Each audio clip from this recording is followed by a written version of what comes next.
a shepherd boy with a sling, a giant who defied God, and the throne that would last forever. This is David. Background Bible Master presents. In the days when Saul reigned over Israel, the Lord rejected him for his disobedience. The Lord said to Samuel, "Fill your horn with oil. Go to Bethlehem. I have provided for myself a king among the sons of Jesse." Samuel went. He saw Eliab the eldest, tall, handsome. He thought, "Surely this is the Lord's anointed." But the Lord said, "Do not look on his appearance or on the height of his stature. The Lord sees not as man sees. Man looks on the outward appearance. The Lord looks on the heart." Jesse brought 7 sons before Samuel. None of them were chosen. Samuel asked, "Are these all your sons?" Jesse said, "There remains the youngest. He is keeping the sheep." Samuel said, "Send for him. We will not sit down until he comes." He came, ruddy, with beautiful eyes, handsome. The Lord said, "Arise, anoint him. This is he." Samuel poured the oil. The Spirit of the Lord rushed upon David from that day forward, and the Spirit of the Lord departed from Saul. David returned to his sheep. He played the harp. He sang to God under the stars. He did not yet know that he had been chosen to be king. The Philistines gathered for war. They camped on one mountain. Israel camped on another. Between them, the valley of Elah. A champion came out from the Philistine camp. His name was Goliath of Gath. His height was 6 cubits and a span, 9 feet and 9 inches. His helmet was bronze. His coat of mail weighed 5,000 shekels. His spear was like a weaver's beam. He shouted across the valley, "Choose a man. Let him come down to me. If he kills me, we will be your servants. If I kill him, you will be our servants."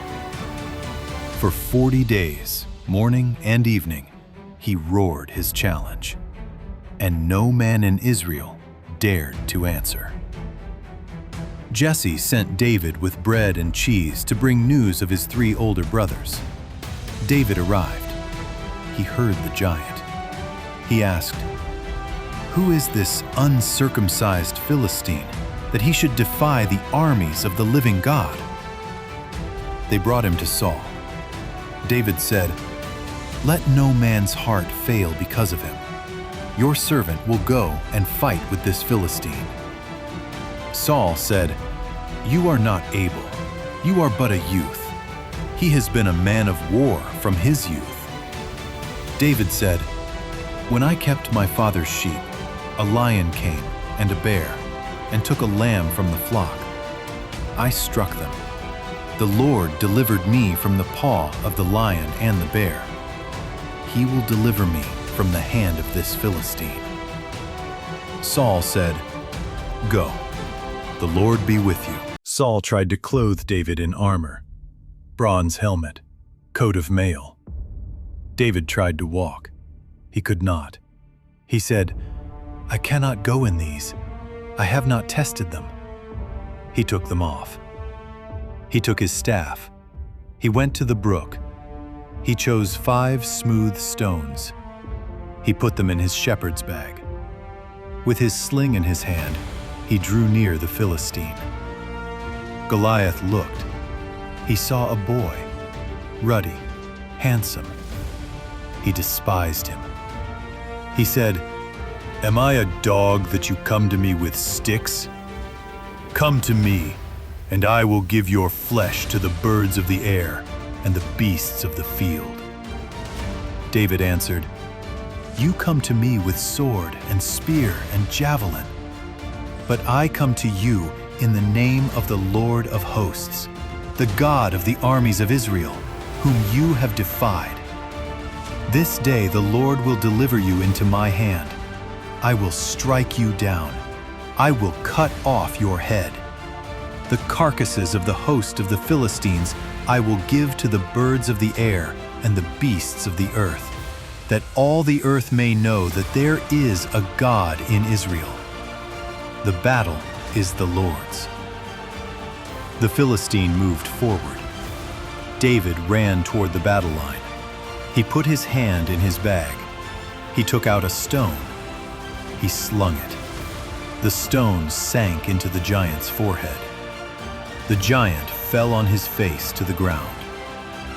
David ran. He stood over the Philistine. He took Goliath's own sword. He cut off his head. The Philistines saw their champion was dead. They fled. The men of Israel rose with a shout and pursued them. David returned with the head of the giant. The women of Israel sang, "Saul has killed his thousands, and David his 10,000s." Saul heard, and from that day on, he eyed David with suspicion. An evil spirit tormented Saul. David played the harp to soothe him, but twice Saul threw a spear at David, intending to pin him to the wall. David escaped both times. Jonathan, the king's son, loved David as his own soul. He warned David. He covenanted with him before the Lord. They wept together, and David fled. He went to Nob. The priest Ahimelech gave him the showbread and the sword of Goliath. He went to the cave of Adullam. 400 men gathered to him, the distressed, the discontented, the debtors. He became their captain. Saul pursued him with 3,000 chosen men, across the wilderness of En-Gedi, of Maon, of Ziph, always escaping, always sparing. Twice David could have killed Saul. Once in the cave when Saul went to relieve himself, David cut off the corner of his robe and let him live. Once in his camp at night, when David and Abishai walked among the sleeping soldiers and stood over Saul. David said, "Who can stretch out his hand against the Lord's anointed and be guiltless?" He took only the spear and the jug of water by Saul's head. David called from the hill, "Saul, my father, why do you pursue me? What evil is in my hand?" Saul wept. He said, "I have sinned. Return, my son David. I will harm you no more." But David did not trust him. He fled to the land of the Philistines, to Achish, king of Gath. He pretended to raid Israel. He raided their enemies instead. He waited. On Mount Gilboa, the Philistines defeated Israel. Saul fell on his sword. Jonathan died. The crown was taken to David at Ziklag. He wept. He tore his clothes. He sang the lament, "How are the mighty fallen!" The bow of Jonathan turned not back.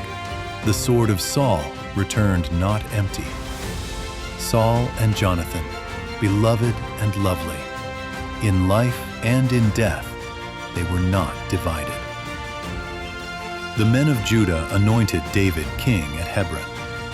After 7 years, all Israel came to him. They anointed him king at Hebron. He was 30 years old. He reigned 40 years. He took Jerusalem. He brought the ark. He danced before the Lord with all his might, wearing only a linen ephod. His wife Michal despised him. He said, "I will be even more undignified than this. It was before the Lord who chose me over your father." The Lord made a covenant with him. "Your house and your kingdom will endure forever before me. Your throne will be established forever." From his line would come the Messiah. But David fell. From his rooftop he saw Bathsheba. He took her. Her husband Uriah was loyal. David sent him to the front lines to die. Nathan the prophet came. You are the man. The sword will never depart from your house. The child of Bathsheba died. David fasted. He wept. He worshipped. The Lord was gracious. His own son Absalom rose against him. David fled Jerusalem barefoot, weeping, his head covered. The kingdom split. The young rebel was caught in an oak tree by his hair. Joab killed him. David wept. Absalom, my son, would I had died for you. He returned to his throne. He ruled the rest of his days. He sang the Psalms. He ordered the building of the temple, though he could not build it. He gave Solomon his charge. David was a man after God's own heart, not because he never sinned, but because every time he fell, he ran back to the Lord. He ruled by repenting. He led by weeping. He conquered by trusting. A shepherd became a king. A king became a sinner. A sinner became a worshiper. And a worshiper became the father of the Messiah, who is the King of Kings. Background Bible Master. Subscribe for more biblical full movies every week.